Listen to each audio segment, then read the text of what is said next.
if you want to learn animation, but you think buying an expensive course is the only way, you're wrong.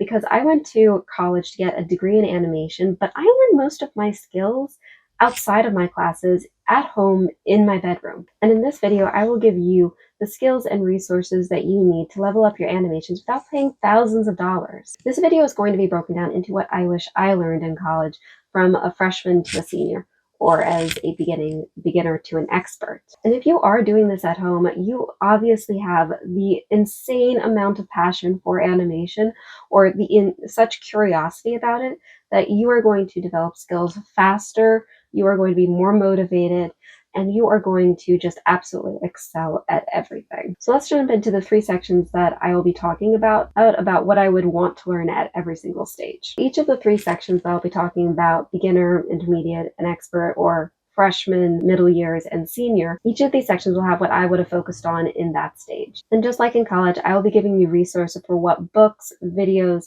and equipment you can invest in. And heads up, most of the resources I'm going to mention will be free or at a very low cost. So let's start with the beginner section. This is if you're just starting to animate. It's new, exciting, but you don't have a lot of skills yet, or you don't really know where to go from here.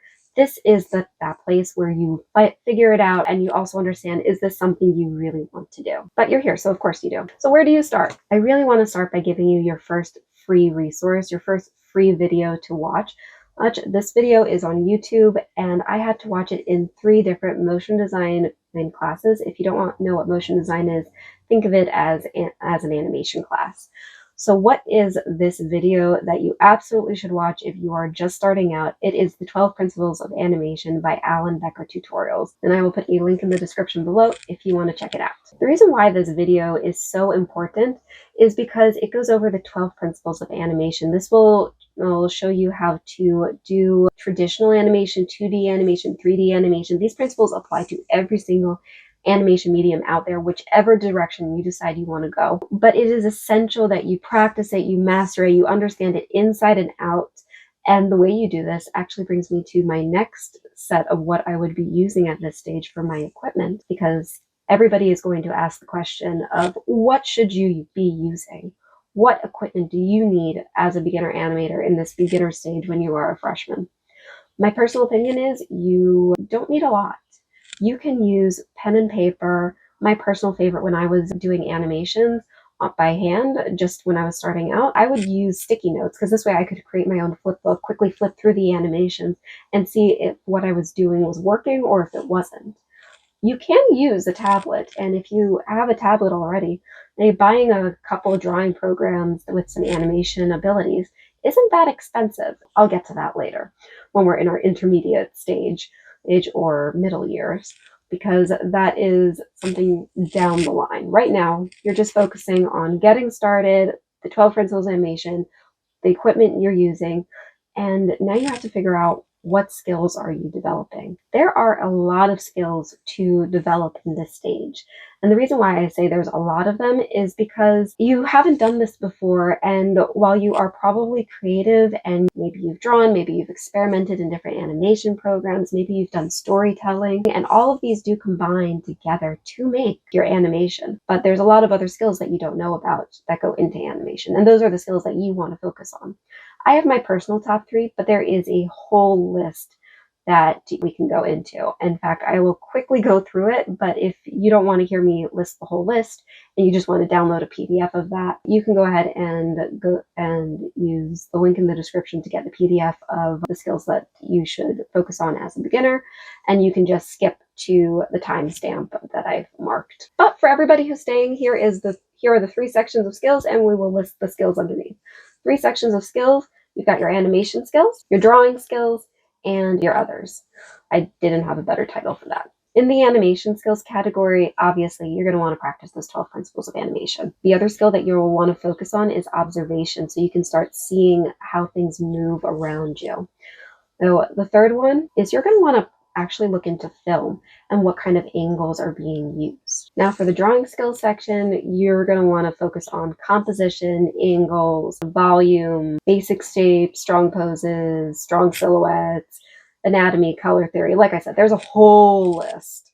of what you can focus on with drawing. And then we have our last section, which is the other skills. And you can think of these as classes that you would take in college in order to be more of that general classes to give you more rounded education, but that you can actually funnel back into your projects and your main focus, which is animation.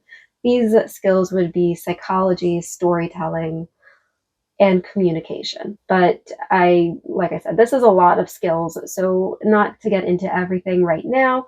I can either make a second video about this if you want to comment down below and let me know if you're interested, or you can download a PDF. But what are my top 3 skills, one from each of these categories that I would focus on? The one from the animation category is obviously going to be the 12 principles of animation. I've already told you how valuable those skills will be once you develop them.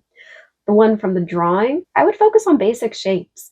Right? Get good at drawing simple shapes because you can always build on those skills and make it more complicated and draw characters, 3D objects, sculpting. Everything can come from basic shapes. And then we have the third other category. This one might surprise you. I would pick psychology. Not only get into the mindset of your character and understand how they would think and react and what would be driving your character to take a certain action, but you'll also be able to get into your audience and understand what they're thinking and what their expectations are if you want to meet them or turn them upside down and on their head. And you can see why those classes that aren't really meant to be much actually do end up helping. And now, as with any sort of class, you do have homework. If you want to get very good in the beginner stage, you've got to practice what you're learning. And some basic animation practices that every animator will go through is the bouncing ball, the swinging pendulum, moving a cube across the screen. But if you think that this is going to take you a lot of time, it doesn't have to. I'm going back to basics myself right now, and I've been practicing the bouncing ball 20 to 30 minutes every single night when I can. I still have one more resource to give you. This one will cost you a little bit of money, but if you're very interested in animating characters or understanding more basics, this is something that every animator is recommended to read, and that is The Survival Kit by Richard Williams. I have a link to it for a description down below. You can get it on Amazon. I've personally found it cheaper at thrift books, but thrift books is always changing, so I don't have a link to it. But you can go on their site. They don't sponsor me. I've just used thrift books in the past, and I've really liked them. That rounds out our beginner years. You have finished your freshman year of college once you have done not all of the skills, but you've mastered most of them. So we are going to move into the intermediate or your middle years of college stage. Just a heads up, I do view the intermediate stage more as the third year than the second year because I think you need to build your beginner level skills over the first 2 years of college versus jumping in immediately to other stuff. But that's just how I'm structuring this. And also keep in mind that because you're doing this at home and you have the drive, the passion, and hopefully you're putting in the time and effort, you're mastering this a lot faster than a 4-year degree. Now that you're in that intermediate stage, what can you expect? The thing you're going to do next is decide whether you want to continue being a general animator where you are learning skills across every kind of medium, or if you're going to niche down. And before you make up your mind, I just want you to imagine that you are sitting at a desk in an office job and you are answering emails, drinking your coffee, talking to a friend, and now add 10 more tasks that you are doing all at the same time. I don't know about you, but by the end of that day, more honestly, at the end of the hour, I would be close to having a mental breakdown and I would want to switch careers. Animation can get you to that point. You don't want it to because it is your passion, your interest, and you want it to carry you far into the future. So the idea is to avoid burnout. Don't try to do everything at once. You want to pick one thing and focus on it and then branch out. So out of all the animations you can do, we're going to focus on three ways you can go. This is traditional animation, 2D animation, and 3D animation. Let me jump into what each of them means so that you can make the best decision with the most informed information that you can, so you can choose how your college degree is going to be shaped. Let's start with traditional animation. Traditional animation means that you draw every frame out. This is what you've been doing in your beginner stage, where you've been drawing everything out in order to make your animation, your drawings move. The most common programs that animators would use for this, if you're not sticking with pen and paper, is Procreate, Fresco, Photoshop is another one, Clip Studio 2. I've personally used Procreate and Fresco. Right now I'm preferring Procreate, but if you want to see a comparison between Procreate and Fresco, because Fresco does have a free version on the iPad, you can check out this video that I've done. Hopefully that will give you a good choice between which program, if those are the two you're debating between. There are also other free programs out there, but because I haven't tried them, I don't want to recommend them in case they turn out badly. Next is 2D animation. 2D animation is where you will design, rig, create all of your objects and characters digitally, and you'll use a program that's designed to rig and animate your objects and characters. So for 2D animators, programs that they will use is Toon Boom Harmony, Character Animate, Adobe Animate, Adobe After Effects. A lot of Adobe programs fall into 2D animation. Out of all the programs that I just mentioned, After Effects is my pick,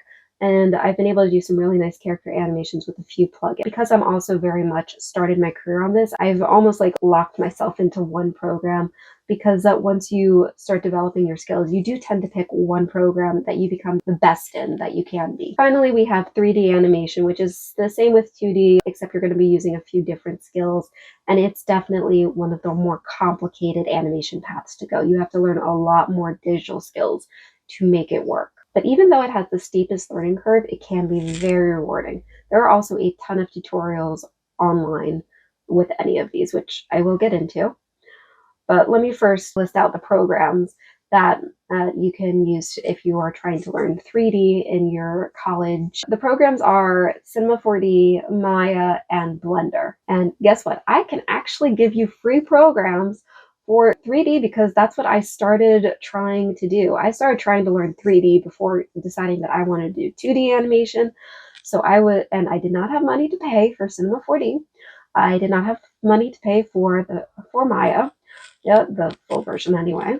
So Blender. Blender is a free software that you can download on your computer. It's just a really good program. In fact, here is one of my old works from Blender. There's a ton of tutorials out there, and I'll tell you who my favorite YouTuber is in just one moment. And if you pick the 2D or the traditional animation route, I have YouTubers that you can look up too. The best thing about these is that when you learn online and you have the drive to learn the skills on your own, there is a lot of resources out there. I will be flattered if you end up watching my videos, but you can also watch from these people because I really do like their work. If you decide to go the traditional route, YouTubers that you want to be watching are Noble Frugal Studio. They do a great job of breaking down the 12 principles of animation and showing it in another way. Personally really like their timing and spacing and ease in and ease out videos. It gave me such insights into my own. And the second YouTube channel I would check out, I feel like I'm not pronouncing the name right, and I'm going to look on my tablet. If you're looking for YouTube tutorials, look at Taniko Pantoja. He's a storyboard and an animator, and I like all of his takes on traditional animation. He goes over storyboards, thumbnails, animation mistakes he's made. All of those are some good free starter resources if you want to continue doing traditional animation. Now, if you want to do 2D and you pick After Effects like I've done, then you're going to want to watch videos from Ben Marriott and Jake Bartlett. Both of them focus on After Effects. They don't do so much characters or rigging, but they give you some really good basic tutorials on how to learn After Effects, how to get started. But if you're interested in going with a program like Toon Boom or Animate, there will be a ton of information out there on any of those programs. And finally, we come to the last path of animation that you can focus on, and that is 3D. I only have one recommendation, and this person has only done Blender tutorials, and the title will be very easy to remember. His channel is called Blender Guru. If you've seen the 3D donut online anywhere, that's him. That is his tutorial, and I have tried that too. It was the first one that I did for Blender. So I highly recommend that you check out his stuff. I feel like I'm talking of 3D, but any of these options are really good. You could going traditional, 2D, 3D, they're all great options. It's just picking which one you want to start with, which one you want to develop into, where do you want to go and push your skills in, because all of these will use the same principles. All of these forms will use the basics idea of storytelling, film shots, how you animate something. It's just the method in which you animate or create an object to animate. I almost forgot equipment. If you want to go traditional, again, you can keep doing pen and paper, but you can also upgrade to a tablet by this point. I personally use my Apple iPad. If you are somebody who does not like Apple for some reason, you can pick Wacom tablets. There's a few others out there, but Wacom is the most famous. It might also be the most expensive for that reason, but there's also lower cost versions. And for 2D and 3D, you're going to have to invest in a computer. There's no other way around this. And you're going to want to invest in a computer that can handle a lot of graphics. I do not remember the specs. I usually have somebody help me pick my computer out, but you want something to be able to handle those heavy graphics. And in 3D especially, I cannot tell you how many times my computer crashed. In fact, I caused my school computers to crash when I was rendering this bird out. There's no secret that all of these paths use different programs, and you'll be watching different videos in order to figure them out. But did you know that you can come out the top of your class every single time with whichever you can make your best animation? It's just all depends on you. If you stay in that beginner stage, or you pick your path, you decide you want to be a 2D animator, and you practice the bouncing ball in After Effects to get a feel for the program. If you keep making bouncing balls, you are never going to get past the beginner stage just because you're going to be stuck. But if you start slowly building more complicated projects, you start developing more complicated ways of doing things, and you simplify those complicated ways, you're like the skinny kid that decided to go to the gym every day and then became a bodybuilder. And increasing your skills at this stage, it looks like something like this. You're going to start creating more complex characters. In 2D, this might mean making a character and rigging it. If this is traditional, you'll be drawing out something a little more complicated than a bouncing ball and seeing if you can turn the head or make it walk across the screen. This is where the Animator Survival Kit is very useful in either scene. In 3D, it can also be making a more complex character, but you're also going to be adding the level of you're learning how to sculpt in 3D. Another skill is making your character turn. You're going to start animating expressions.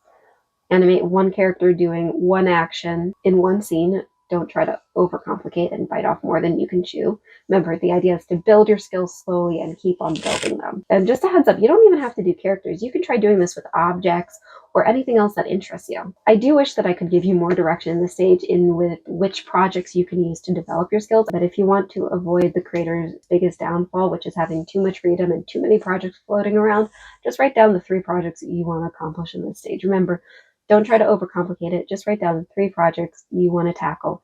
That will give you the basic skills that you can start pushing and developing. And now you've reached your senior year. You are an expert. What does that look like when you're an expert? You have become so proficient in your program of choice in which skills you've developed that you start developing tricks and shortcuts for getting to the end result faster. And you will also be taking on even more complicated projects. This could mean you're animating 2 characters now. This could mean that you are starting to make your first animated short. You could be doing so many things when you're an expert. But the point is that you are taking on those more complicated projects and you don't even realize you're ready for them. Then again, when you're a beginner, you don't think you're ready either, but you try it anyway. However, since right now you are still a beginner, you're still a freshman, you're still figuring things out, and you are keeping your passion for this new art alive, and you are going to develop the skills that are going to make you an amazing animator. I know a lot was covered in this video, so I want to leave you with the first step you should take to start making the animation that you dream of making. And every YouTuber who gives advice on building a YouTube channel is probably going to be screaming at me right now. But instead of recommending a video of mine that you should watch, I really do recommend that you watch the 12 Principles of Animation by Alan Becker, because it is the best video that you can watch if you are just starting animation. So go ahead and check that out. And if afterwards you want to come back to my channel and check out the other good stuff I have here, please, I would love to see you in another video.